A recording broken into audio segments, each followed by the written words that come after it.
manipur se bhajana ran tawgibna tro sipaina du daina akhoi rose ge haiba nupi macha ma 1972 ge adaida okulda bsf na tamthina sarak tamaga happy gibado almatamde ge igp na sa moiche bsf kamuna tawune de khangya adu pharu wede sar pharpa yalo central ge government ge adu yaudre adu di nange bilai lokthok tare Khaidi bilai lokthok mangna trasu ko ne inani nang IPS ni adu so aina loktokani adu sar phajarake nongalaga phai aduga ifom tokpado chumaitana india gi oiba bsf na sisi tawramena government to india gi home ministry de ifom tokti iraga aingi matu ina court martial tawra khotpa adu tawra chathaje haba aduna aduguma portfolio laire haitarabsu adiga rknb BNE MN haide maso ayera ayashira subject to correction adugumadan phajana dum run tawi magi government do yamna pena tawgi de pai pote habidun amaniko administration asida hakta makhagi mena police officer na ai mapandi salpi gi commander ni IG air south ni ga haraga mukpo khotpadu yahandabagi port amawina tawya mado Present government china tohning haibana adugi era du da tawudi ate government china kharaparaga khona BJP da har chega BJP sino che ohungi manungda manipur da tawbuchi gi enguraga di rajniti si yaudabana phare na khalleba kali rajniti no whatever center na haibudu tawne congress phatre haribse mamangai da Mibagi hojiki jena taba mama itu 2019 na do ida situation yam phatal mui bachan be yaro en center na changalo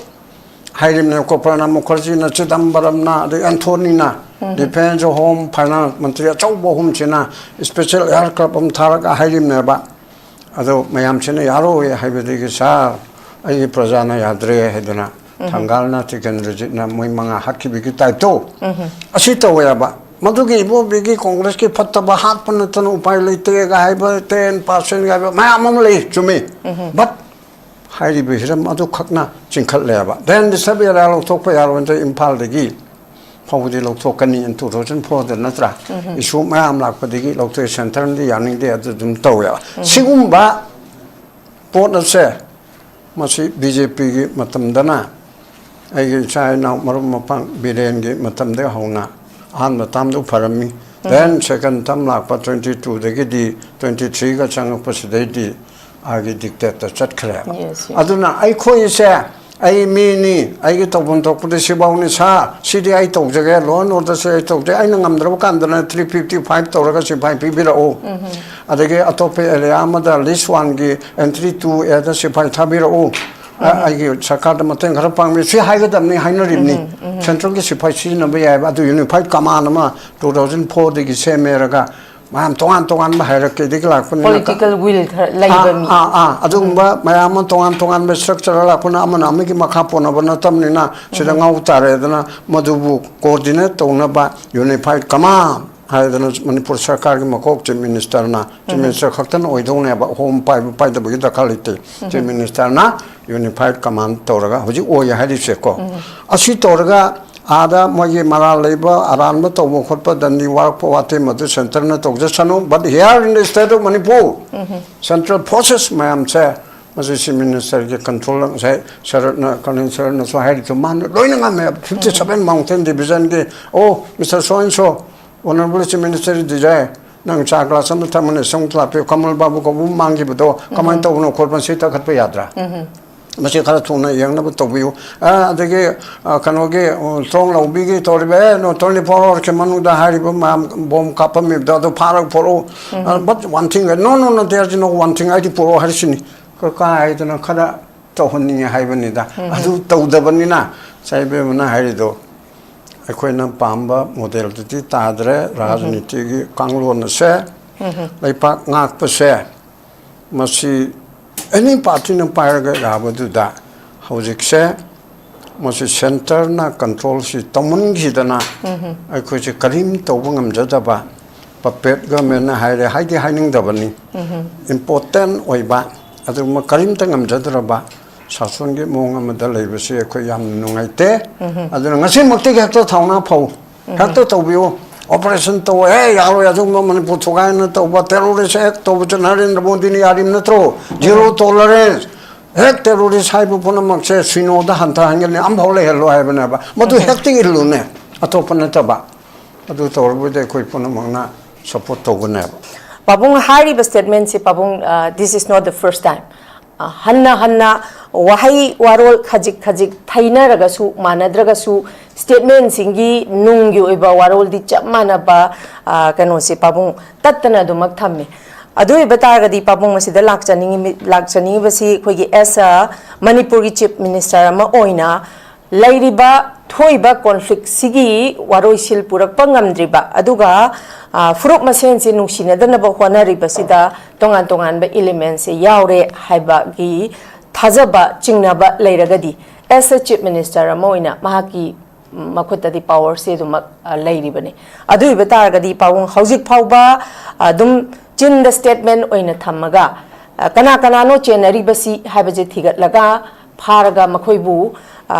punishment pibagi mahuta statement oina dum piraga leibasidi Pabung masidi matam gi thambam thokpa statement oina dumak akhoina sudum ujai miyamna sudum ui masida thabak oina chapchana as a chief minister moina pangthok pangam dabase Pabung masi karina oibe yai Pabung gi assessment da Pabung kamaina assess to bi yai Pabung thambiyo kam chume khona nahandagi hanadagi haidana la abani akhona personal oina chief minister oiba council of minister da yauri basing chibo ko gi anmiti nate akhoi gi China marum mapang ngaktani manipur gi praja miyamna phagera pharoira khangraba elected popular government ni but moi gi policy program moi gi wangang sangang being a chief minister moina council of minister gi member moina legislature moina tawgadaba ngangadaba chatkadaba thabak thoram singchi ningchi jana to the satisfaction of the people asi tawdabadagi madigo on tainabada prajana pamdaba yaningdaba somda changshinba tawhanningmadu tawraktaba mayam asina koina akan comment tawbani criticism tawbani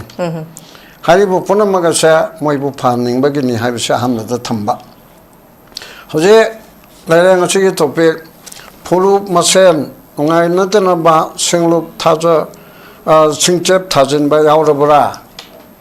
Chima adagi mamangda manipur da santi thamnana bohanabada santi thogaibu pamba me khara leirabara leire hana khali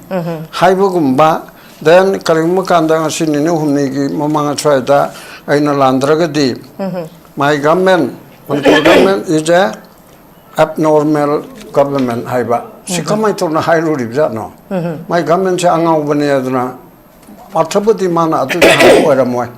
Haibati Yamna Mong Norman Oidaba Aki Kangi Marakta he boy locked away to we Marakta a tobo in the Toreka Habiga Sadadi Putom Bay. But head him with the normal Haibati Norman Nataba had the medical tam the Haragasu Madu Norman Natragadi Brando Kara Bela Libigi Munda Haideba. And the government itself said Asisi abnormal da function tawbani haiba mana good peta di khalambay adubu ingraji ge arthajadi masidi phattaba sense from dana mapung in salaba aduna sigum mallibu mam se sagi mapung dulala aga santi thamna bonalda santi pamda bame khara yaure natraga Furup Singchep maga Furup Masen sida Nungainadanaba Singchep Thaba thwat tawba haitare among the ethnic communities asida stumbling block oiba ekaiba thengaiba aduga harmony lehendanaba disharmony ohenaba tawba mi khara yaurabra haina khali haibanaba adana jai ankalna haidu maina kana no didi huwa de micham praja aduga khana bada yauribi singsina ayamal roi khangam gani stumbling block se kana no oibage Manipur Thugaina Basi Kanana Tauribage, act of terrorism se Kanana Tauribage. Kanana act of terrorism Taubidigi Karamakang Pamana Matubu defense Tauba. Defense Tauriba, Aktuk Chariba, Adubuna, Maralere, Haidana Paba, Punba, Pananaba Kotan Tanaba, Aduga. act of terrorism tawriba sina thajokpa asi pot mayam asi layeba ado de kana no chief minister de khambam thoi magi intelligence lerimni CID lerimni tongan ba army ki source adagi manipur police ki source adagi tongan ba top source home ki source yamre ko intelligence ki policy democracy dadi maloi India ko mandadi yamna lei gare ba India ki level harga IB ro adu ada mayam lei gare adu state ke sodu ko samana leibana ba the stumbling block or disharmony taunaba, the harmony tauhandanaba, disharmony or hanaba. Kanakano si mana koti tiraga.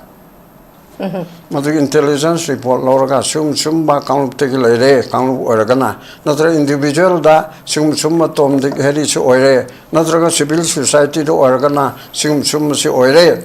Haibama ilana kambam to ena kalab. Then Adu Kangabdi. Kadi tauni chumne ke lage election yabra yate masidadi akhoi ke list 1 da ya union akhoi state list number 2 union list na 1 ni list 2 na state ni list na concurrent ni list 2 se state ki sida entry number 1 da khwaidi ki makok ta yauri ba public order se law and order de yamana wang haram ni ko law and order de manung da lai jagara number 2 da police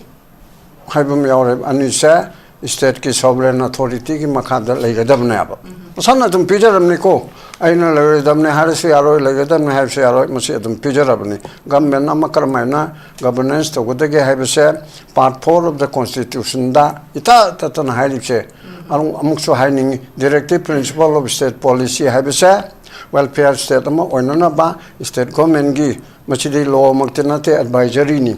asigi policy tawra adudigi law se makanda fundamental right ki matangda women gi matangda angang gi matangda adugi matangda dai matangda pulap lakadoina aduna sigumba leiriba mayamasida mongonda state piri ba public order ado Furup Masen Tawrabodi madu irai laiba mi on the Furup Masen Nungainadanaba adu khanare angang amaga ahal amaga khanare haina law and order ki ngaki machet kharigi tawbo pot adudagi yamen wangi bo pot am oireba manipur se for the last 3 years and thau humari changali ni chai ohunga ahuma kai changa abani asigi pochida shanti thamnaba punamakna pamaba jati punamakna pami shanti thamada pangdaba haibabu act of terrorism tawriba manipur thugaiba pamba mi khara mapane changpa manungda leiramba kharaga adudagi aduma lal se irang se sum tawlaga khudong chabal mi khara hoi adudi chimistan haidi chumi si irang se sum leraga khudong chabal ba pochai mamal hengalakpa thau gi mamal helpa lambi chatok chasing bhara gi mamal hengalakpa adagi lutpa tawbi khudong chabai hengalakpa sumba mayam ge kanaba mayam amadi layebako but common people jati kuntraga manga tauk hari se apun bada maite pangal hairo then naga hairo kuki hairo loina makna santi si pangwana ba sai lamentu henba thugai bo pama irang tobo pama act of terrorism pama khadu natona adugumgi bot ama lebisi da mayam punamona pami ba sarkar na madu represent torga sason torimni adu idi khangna na ba man hona ba tai ba sai di thajoktana amatodana kana di oi be yai haibese akoni phong na khangya ngarang na han mana afaba amani haidana kampu pidesatana deputy chief minister adagi atopa kuki gina haibe mele ama khodi kuki naga mite ga ne aidi haining de manipuri han loin haining bani adu mayam sena sung khaidok puduge khona khaidora bani aduna adugumgi port adu da laibasida mana blind ayat pa kana mumtana pirero ena kalli pi hodre na hai nongalaga pire asi khabar da yaure kukin pi manipurna akoge na to kukin pi manipurna su halbenu sida akotuna sa haire kukita ba mapam singda changmi ge rai lete me homda kuki me te mate to khai kharabani loidri bro se manipur thukai bita natana masidi NSA da phaba yadri bro NSA National Security Act ki section 3 da piriba aduga karam bu asima National Security Act da prevented detention tawiyai haibasi law sida lele ko hoi asing asi aduma ai kupna law do da kari hairi khole haibadu haidragasu aduna communal disharmony asi tongnaba honaba for the promoting communal disharmony aduga akoi tongan ba smuggling tawada aduga disrupting tawada essential commodities da essential service da aduda mayamam leire mayam do toga community muga ningsina handana ba tawadu di state ki prejudicial to the security of state haibo kolom do da dum tajaram natro aduda why not National Security Act tom dik heri adu paroi daba puloi daba detain tori daba ki maram leite aba then organization amana so and so koba kuki organization so and so koba naga organization so and so koba mite organization pamana mani adu gumba act of terrorism madu sogal liba madu putho ibado Unlawful Activities Prevention Act 1967 ki section 3 ki makada outlawed organization unlawful association haina lautok pa ai atopa provision amadana terrorist act ni terrorist organization ni haina lautok pa ai adugo puna mangado akoi puna makki makok ni Chief Minister di home do kanano ABC ko bom pyro amana do pyro la kam pa unified command ge makoni ngasi meeting to wi pau Impal Times yauri Chief Minister na Sipagi makok mayam Central Forces mayam ge makok mayam Army ki CRP ki Assam Rifle ki BSF ki Police ki mayam se koraga meeting tawdana National Highway da kari tawni karu yam phai kon drive ni Unified Command je Chief Minister na passing adabni han ai to paire na man so haijare adu ki thabuk tu toro yare aduna adugumba ki pot adu tawle raga adumana khoi Singchep Thariba thai na khaliba me singno thidoga mahik ne na khalib singdo thidok tare phong na ma chatpada yadriba se masi chumne ki kari gino kuki na manipur sarkar da pendrip si kari gino naga ki kangluk na penda badudi moi mi taruk hat ki ba adugi justice pami haibani maramaduna chimin talak pada oina jatana akoi de boycott tore changak pi ganu makhanda haibani mi de maramam chajeri aba jem thanawalu de mechai chimin talak pa adugi kuke chimin talak pa adum dana te aba chimin sarsa akoi puna manajo kanga damni kamchan je mechai chimin tanate kuki ganate naga ki pangan ki nate jati puna makasigi manipur ki Chief Minister na sumaina so ko ugadam na khoi ma cheng marakta so kana umana amaitai oibene ma da adu tawrimna adu yaning de adu tawpam thokte aduna si leibanina an bala hunda aina thamningi bise maral leiba aduma khoi ki shanti thamna balambi da stumbling block oyana khanba aina khangba mana khangba Colonel Sarana khangba Johnson na khangba adudagi di sarkar sidi lai digi helimni ne aina laibu hantana haibanate lai digi hena mami yamimni sarkar che ningthogi mana kanoda phalangda thetpara haibido loi na makhang mamang da nirpen chakrabati CPM ge Chief Minister Tripura ge duna haiba satrang board kumma manisida ai loi nu udam si ka chu chugnu ge ka chu ga dori nungba da ka dori seda ka dori smal wan khangadam na yam khangadam na ba Chief Minister du khangdabi ai lo ge matang ma ukin oida bai but Advocate General amsung law department na advice to dori medical ki matang ma doctor oida bai ai Chief Minister do but medical director medical advisor ma ma mon de pi revenue ki matang da panchayat ki matang da hill ki matang da economy ki matang da punamak na se Chief Minister si all in all na aduna adugumba da chumna ki chum haidana leibse se hayaning de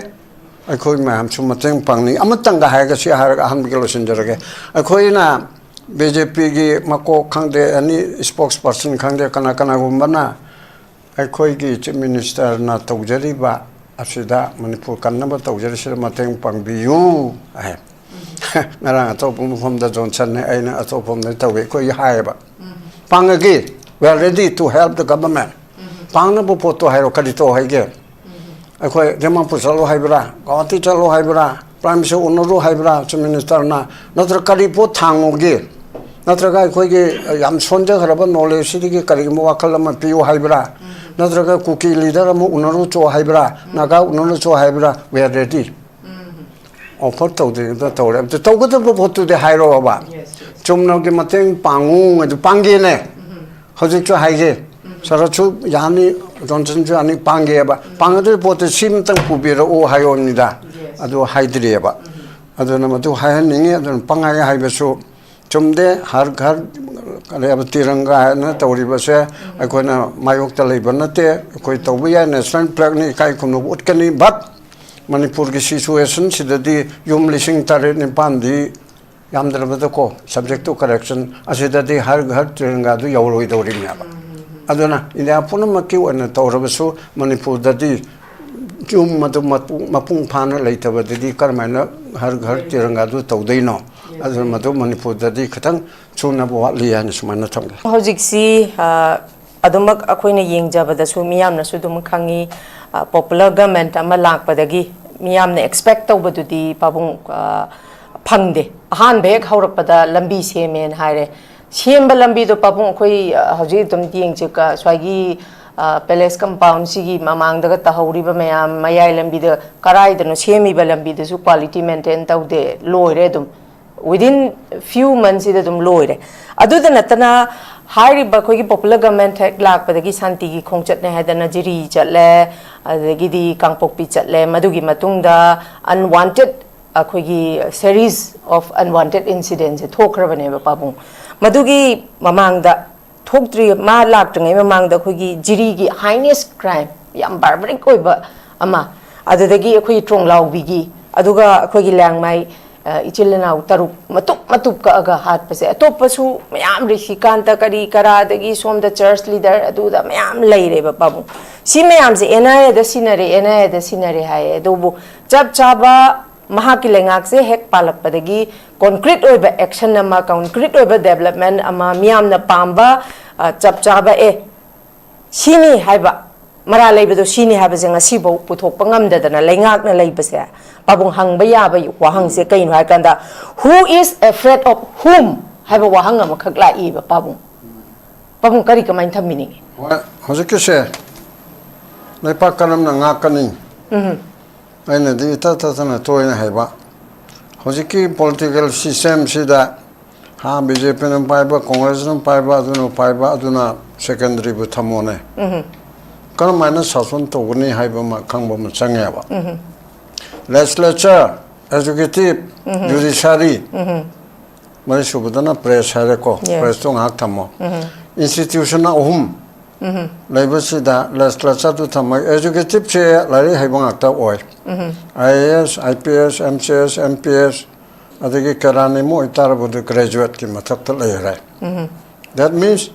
lari haiba well educated person singna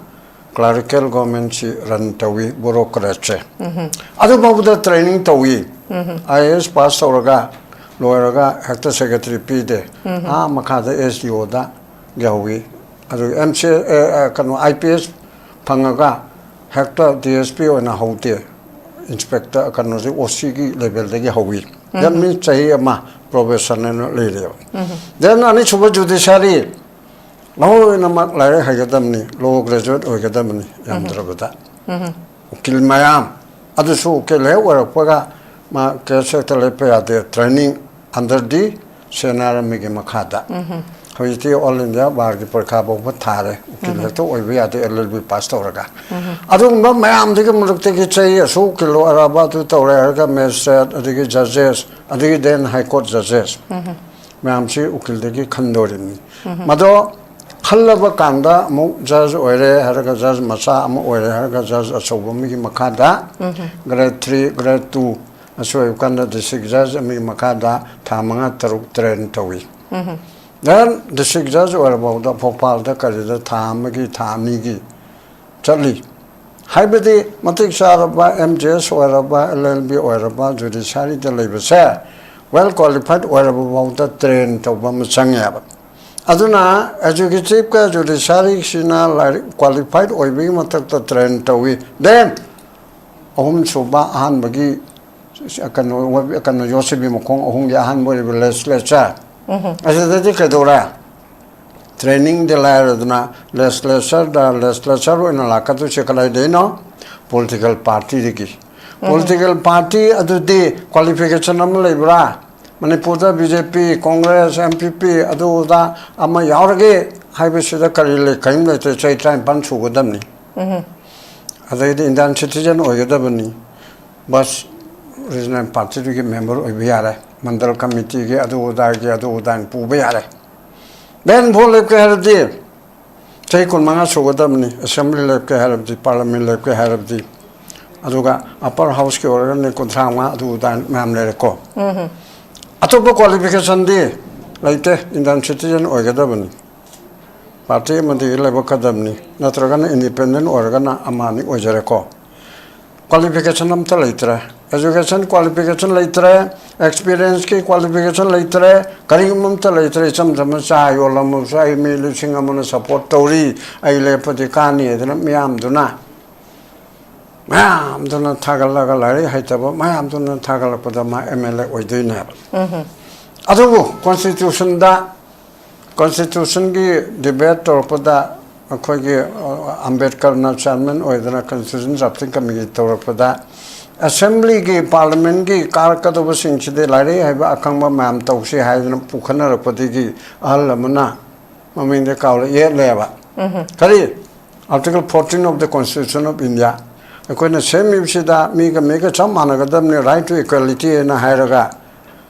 lari haitaba khongang ama lere maduguma section nama lere assembly constituency ma lere lari haiba mapandi gi ne aga lepan gadro yaroi madu praja ga sem represent toba nate maram maduna lari haiba haitaba du qualification oibe yate aina thamgi dere bako apaba thachul leram gani democracy haiba ni dana ado democracy da matik cha da balam da mum America da di adu mai question arise to de blona ma haigana ba moi da Britain da di America da di adu mama leiba duna legislature na har kanside je horan ba mi so pramanamani adege drug charam ba mi so adege drug lalon ba so adege cha yolam ba so Bharat Pradhan Mantri bo oibe yarimni ko anate Narendra Modi ba in hantana haibanate any tom ding heri se electo we adu mi port moi nang sagi dudala aga sason to ribse MLA mayam sigi marakte ki majority party or parties adu ki leader to bo governor na chief minister appoint to dini to bai ji mana khanba buti haiba som the party majority party leader to senior and piraga mana batun tharaga to dini ba constitution ki matungena then adudagi other ministers church minister ki advice gi mana hapadurim na ba adur budi adugi miyamna khange ba pot aduda constitution khangdaba law khangdaba politics khangdaba mayamam sadum karapa nina adum mayam di marakte gi masing yamaba nina adugi marakte gi government semi gi question la aba adudi sai gi bemana hangi bo question du tare adudi kam to ngamdre aduna he adu hairoga chano lari hebanga tana government pai ba yabra haira kan chumi lari hebanga tana pai ge dabadi nate amde khanggadabne ko khangda suya ba mantri mandol oribdo malumdi magi advisor ngo sai gibdo advisor lo ge matana ma ukin natrap su lo tambina batakpina ba ma advocate general law department additional advocate general government ukin ma leini health ke leini education ke leini revenue ke leini panchayat ke leini finance ke leini ma leini ba ma che buro ko leise popular government se mateng pangna na bana aduda khar sindok chinjin haiba thauna leiba khar su khangba da ka leba lari ramna haiba na chimi so oida be ade haide ba ko lari so dum chana ba yana haiba aduga mi amana haiba si juning chi na khangba personality du khara wangba chief minister amoina council of minister amoina adege kanoma lo ma hara ko tap ta khangba ngamba o adugi lo na yadabra adudi aina to toksin me ate ka haiba ramna personality wangba adu mi pot amoina lai to mi personality wangno ge ali mudina ai da natro manipur bhajana ran to gi natro sipai na du da na ko ge rose ge haiba no pima cha ma 1972 ge da okul da BSF na tamthina sarak tamaga happy bedo matamdagi IGP na sa moiche BSF kamuna tawune de khangya adu faru de sar faru pa yaro central ki government ga du yaudre adu di nangi bilai lothok tare hadi bilai lothok pa mangna trasu ko ne inani nang IPS ni adu so aina lothokani adu sar phajarake nongalaga phai adu ga ifom tokpado Chumantana Indiagi, where BSF Nasi Toramana government to Indiagi Home Ministry, if I'm talking to Iraga, I am Gimatuna, Court Marshal Tobra Corpa Torga Chatajaba. Aduna Aduma Portable Lady, Haitarabsu, the Arcade and B. any Emena Haidemaso Ayera Ayashira, subject to correction, Adugumadan Pajana Rantawi. My government, Yamna Pena Togi de Pipote have done Amaniko. Administration. Asida hekta makagi mena police officer na ai mapandi SRP commander ni IG Air South ni ka haraga muk pokot padu yahandabagi port amawina tawaba mado present government sina tohonning haibana ba adugi area du da tawudi atai government sina kharap paraga koina BJP da har shege BJP sino chaye ohungi manungda manipur da tawbuchi gi engoragadi rajniti si yaudabana phare na khalleba kali rajniti no whatever center na haibudu da tawne congress phatre haribse mamangai da mibagi hojiki jena taba mamangai 2019 na da situation yam phatana muiba changan be yarwa na center na changalo hairim ne koprana mukherjee na chidambaram na de anthony na Depends on home finance Montreal home China special aircraft Tharaga hairim neba ado mayam china yaro haibedi sa ai prajana yadre hedana thangalna tiken na moi manga hakki bigi type to asita wayaba madugi bo bigi congress ki phattaba hat panatan upai leite ga haiba 10% ga mayam le chumi but hairi bihiram adu khakna chingkhat leba then the sabira lo thokpa yaro ente impal degi Pawdi Lokani and 2004 the Natra. Issue Mam Lakpadi Lokto Center and the Yanning de Dum Toya. Sigumba Port of Se Masi BJP Matamdana. I China Marumapang Bidengi Matamde Hona. And Matamdo Parami. Then second Tamlakpa 22 the Gidi 23 Gachang Pasidati Agi dictator Chatkra. Aduna I call you say. I mean, I get up on top of the Siboni Sa, City I told the loan or the say I told the I know I'm the 355 Toragas by Pibiro. At the get atop Eliama, the list one and 32 at the Sipai Tabiro. I give Sakata Maten Harapang, she hired them, Hainerini, Central Sipai Sinabia, but the Unified Kamanama 2004, the Gisemeraga. Mayam tongan mahirake dikla political will labor adumba mayam tongan structure la puna amana amiki makapona bana tamnina sidanga utare dana madubu coordinate tona ba unified command haidana manipur sarkar gi makok chief minister na chief minister khaktan oidone ba home pai da bagi da khalite chief minister na unified command toraga hoji oya hadi seko asi toraga Ada mogi mara labor around the Tomokota than the work for what the center to but here in the state of Manipur, central process, ma'am, say, Mrs. Minister, control, say, Sharon, concern, so I had to man, going on 57 mountain division. Oh, Mr. So and so, Honorable Minister, desire. Nang chakla some time on a song clap, Kamal Babu, Mangi, comment to no corporate sita Katayadra. Masikaratuna young number to view. The Kanoge, strong Lobigi, Toribe, not only for Kamanu, the Haribum, bomb copper, the other para for but one thing, no, there's no one thing I did for Harsini. Kokai, the Nakada, Tohoni, Havanida. I do the Vanina, Saibana Harido. I couldn't Pamba, model to Tadre, Rajaniti, Kanglo, and Se, Lepak Nak per se. Must see. Any party in Paraga Rabadu da Hausikse must center na control si Tomun Gidana. I could say Karim Tobungam Jadaba, Puppet Government Haidi hiding the bunny. Important Oiba, Aduma Karim Tangam Jadraba, Sasungi Mongam the labor say Koyam Nungaite, Adanasim Mokti Tana Po, Hector Tobio. Operation to hey, I was a woman put to what terrorist act of Janari in the Bodini Adim Natro, zero tolerance. Heck terrorist hypoponum says, we know the hunter hanging, I'm holy hello, I have never. But to hectic lune, at Openataba. ꯑꯗꯨ ꯇꯧꯔꯕꯗꯤ ꯑꯩꯈꯣꯏ ꯄꯨꯝꯅꯃꯛꯅ support ꯇꯧꯒꯅꯦꯕ